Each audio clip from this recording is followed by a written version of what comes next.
साथियों, स्वागत है आप सभी राजस्थान स्टेट ओपन बोर्ड के कक्षा 10वीं के सभी साथियों का।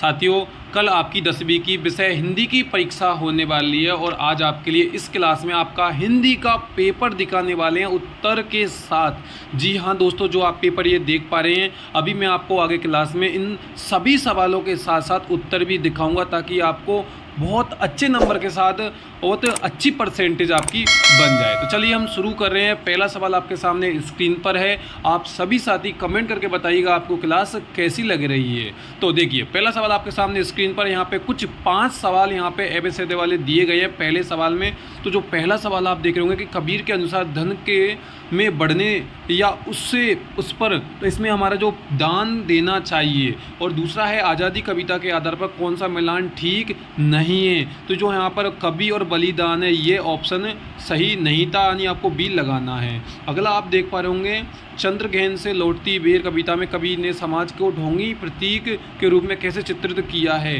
तो इस सवाल का जो सही जवाब रहेगा वो बी ऑप्शन बगुला रहेगा। चौथा वो भी आप देख पा रहे होंगे, बीती विभावरी जागरी कविता की भाषा है, तो इसका जो भाषा है वो रहेगी आपकी खड़ी बोली। पांचवा, आप भाग्यवाद मनुष्य को कैसे बना देता है। भाग्यवाद बताओ भाई, तो इसमें भी जो सही जवाब आपको लगाना है वो रहेगा आपका सी ऑप्शन अकर्मण्य, आपको लगा देना है। आप दूसरा सवाल देख पाएंगे, यहाँ पे आपके सामने 6 सवाल दिए गए। इन 6 के 6 सवालों को आपको जवाब देने हैं। तो पहले तो आप इन सवालों को आप देख लीजिए। देखिए, पहला है, चंद्रग्रहण से लौटती बेर कविता में प्रेम की उपजाऊ भूमि किसे कहा गया है। चलिए देखते हैं इसका जवाब। देखिए, आप उत्तर देख पा रहे होंगे, चंद्रग्रहण से लौटती बेर कविता में जो किस प्रकार से इसका जवाब देना है कि चित्रकूट की अनपढ़ और ऊंची नीची पहाड़ियों की प्रेम की उपजाऊ भूमि को कहा गया है। चलिए दूसरा देखते हैं इसका जवाब। दूसरा आप सवाल देख पा रहे होंगे, फिर हम इसका भी जवाब देखेंगे। तो आप देखिए, आवाहन कविता में कविता को गले के हार किस अर्थ में कहा गया है। और तीसरा भी देख ली ताकि हम साथ में ही देख लें, क्षिप्र तो वह है जो सही क्षण में सजग है, कथन का क्या अर्थ है। चलिए हम दोनों का उत्तर देख लेते हैं। तो देखिए, आपके सामने कविता जो आह्वान कविता है, इसमें देखिए, एकता को गले का हार कहने का अर्थ है आपसी एकता ही देश की मुख्य आभूषण और शक्ति है। तीसरा का जो हमने देखा था, इसका अर्थ से क्या है भाई, व्यक्ति समय की महत्ता को समझकर सही क्षण में सचेत हो जाता है, सक्रिय हो जाता है, वही बुद्धिमान है। ये इस तीसरे सवाल का जवाब था। चलिए देखते हैं अगले और उन सवालों।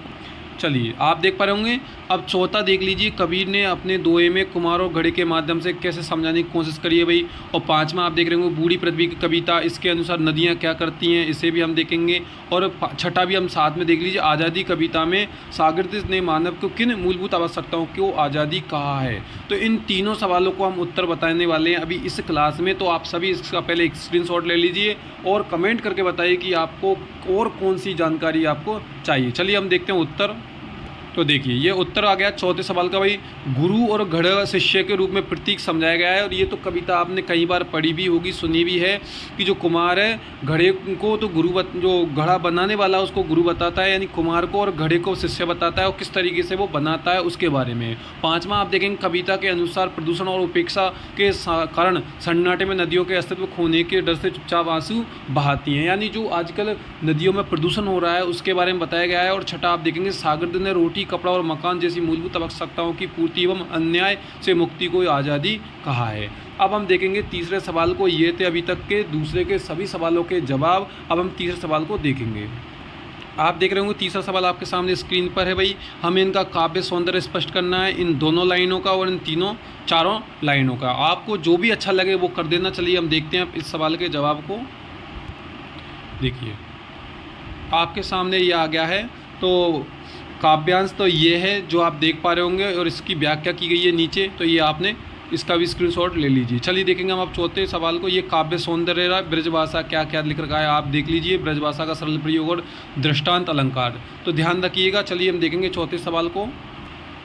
देखिए, चौथा सवाल आपके सामने स्क्रीन पर आ गया है। यहाँ पे 4 सवाल दिए गए हैं, इन 4 में से हमें 3 का जवाब देना है। तो आपका ज़्यादा समय खराब नहीं हो, उससे पहले आप इन चारों सवालों के स्क्रीनशॉट ले लीजिए। मैं आपको चारों के उत्तर बता देता हूँ, आप किन्हीं 3 को अच्छे से लिख देना वहाँ जा करके।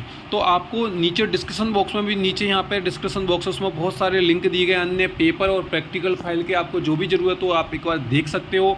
इनको कैसे डाउनलोड करना है वो भी यहाँ पे सब आपको बता रखा है। तो चलिए देखते हैं इससे चौथे सवाल के जवाब को। पहले स्क्रीनशॉट ले लीजिए। देखिए, पहला सवाल का उत्तर आप देखिए यहाँ पे से ये यहाँ तक दिया गया है, आप स्क्रीनशॉट ले लीजिए।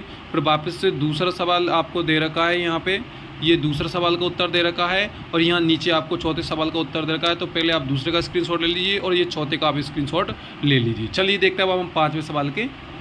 देखिए पाँचवा सवाल आपके सामने है, हमें ये पाँचवें सवाल में या तो इसको करना है या इसको करना है। तो इसका जवाब देखते हैं हम।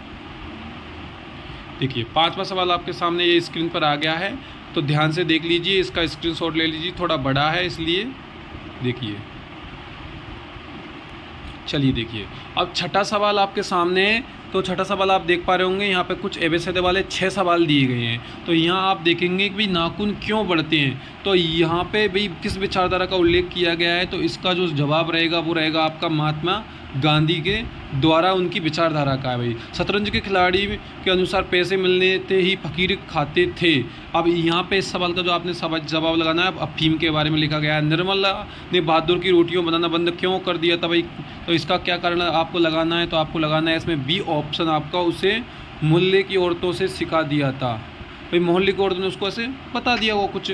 देखिए अब चौथा गिलहरियों के जीवन की अवधि है भाई, तो चौथे सवाल में आपको क्या लगाना है, आपको लगाना है यहाँ पे भारत, ये 2 वर्ष। और सुखी राजकुमार की आंखों में लगा नीलम देश का, यहाँ पे भारत है। और छठे का भी उत्तर आपका ए ऑप्शन ही, आपको नासिका छिद्र के बाल यहाँ पे लगाना है। अब सातवें सवाल का हम इन सभी सवालों के जवाब देना है, तो आप ध्यान से इन सभी सवालों का स्क्रीनशॉट ले लीजिए। मैं इनका एक साथ जवाब बताते जाऊंगा, तो आप एक एक करके सब पहले स्क्रीनशॉट ले लीजिए, फिर मिलान कर लेना, फिर आप तसल्ली से पढ़ना। क्योंकि वीडियो को आप कहाँ तक देखोगे, अगर मैं जितना ज़्यादा देर तक बताऊंगा तो आप आधा घंटा 1 घंटा देखते जाइए। तो मेरा यही है कि आप इनका स्क्रीनशॉट ले लीजिए। चलिए मैं एक साथ इनका उत्तर बता दूँगा। चलिए देख रहे होंगे, पहले सवाल का जवाब आप देख लीजिए, स्क्रीनशॉट ले लीजिए, ये आपका पहले सवाल का जवाब है। फिर आप देखेंगे दूसरे सवाल का आपको जवाब यहाँ से यहाँ तक आपको दिख रहा होगा। फिर तीसरे सवाल का जवाब आपको यहाँ से यहाँ तक दिख रहा होगा। फिर उसके बाद आप देखेंगे चौथे सवाल और पाँचवें सवाल का आपको जवाब, और ये आपके छठे सवाल का जवाब, और ये आपके सातवें सवाल का जवाब आपको मिल गया होगा।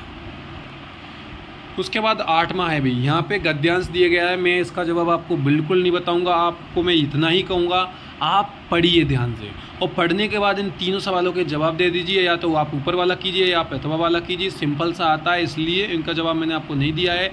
9वें सवाल में 5 सवाल आपको दिए गए, इनमें से किन्हीं 4 के आपको उत्तर लिखने हैं। हर एक सवाल 2 नंबर का रहेगा, आप जैसा कि देख पा रहे होंगे। तो पहले आप इनका स्क्रीनशॉट ले लीजिए। चलिए मैं आपको जवाब बता देता हूँ। देखिए यहाँ से आ गया है, तो देखिए पहले सवाल का जवाब 9वें का पहला आप देख रहे होंगे, यहाँ तक अंडरलाइन ये मतलब स्क्रीनशॉट ले लीजिए। फिर दूसरे का भी आप देख पा रहे होंगे, यहाँ से इसका भी ले सकते हो, और ये गे वाला और ये घे वाला, और ये 5वें का भी आपको जवाब दे रखा है। तो आप वीडियो को रोक लीजिए, स्क्रीनशॉट इनका आराम से ले लीजिए, और इसके बाद हम बढ़ेंगे अगले सवाल की ओर। चलिए आप देख पा रहे होंगे, वापस से आपको यहाँ 4 सवाल दिए गए 10वें में, इन 4 में से हमें 3 का जवाब देना है। तो पहले आप इनका स्क्रीनशॉट ले लीजिए। चलिए देखते हैं अब इनके उत्तर को। देखिए 10वें का पहला का उत्तर आपको दिख रहा है, स्क्रीनशॉट ले लीजिए, रोक लीजिए, स्क्रीनशॉट ले लीजिए। खे वाले का भी, ये घे वाले का स्क्रीनशॉट ले लीजिए भाई, ये घे वाले का स्क्रीनशॉट ले लीजिए। और ये आपके 10वें के चारों सवालों के जवाब मैंने आपको बता दिए हैं। चलिए देखते हैं 11वें सवाल को। देखिए 11वां सवाल है, यहाँ पे काव्यांश दिया गया है, तो इनको आपको पढ़ना है और इन सवालों के आपको जवाब देना है। तो ये काव्यांश है, इसलिए मैं इनका उत्तर आपको बता रहा हूँ। तो आप पहले तो इसको देख लीजिए, स्क्रीनशॉट ले लीजिए इसका, और अब चलिए मैं आपको इन सवालों के उत्तर बताता हूँ, तो आप इनका भी स्क्रीनशॉट ले लीजिए। चलिए देखते हैं। देखिए 11वें सवाल का आपको के वाला दिख रहा है, खे वाला दिख रहा है, घे वाला दिख रहा है, स्क्रीनशॉट ले लीजिए। ये घे वाला और ए वाला भी आपके सामने आ गया है। देखिए 12वां सवाल गद्यांश का है, मैं फिर नहीं बताऊंगा, आप ध्यान से पढ़िएगा, और सिंपल इनके जवाब होते हैं, इसलिए आप जवाब दे दीजिए। यहाँ पे व्याकरण से संबंधित सवाल हैं, इन सभी सवालों के जवाब मैं आपको बता दूंगा अभी। तो आप पहले इनका स्क्रीनशॉट ले लीजिए। चलिए देखते हैं इनके जवाब। देखिए संधि विच्छेद करना है, तो विद्यालय और प्रत्येक का संधि विच्छेद आपको दिख रहा होगा। समास विग्रह करना है, रोग मुक्त का और पाप पुण्य का, तो ये भी आपको यहाँ दिख रहा है। प्रति उपसर्ग के शब्द, प्रतिदिन, प्रतिकूल, प्रत्यक्ष, सरल वाक्य आपको यहाँ लिखा हुआ दिख रहा है। वाक्य भेद आप देख रहे होंगे रचना के आधार पे, ये एक मिश्र वाक्य ऐसे लिखा हुआ है।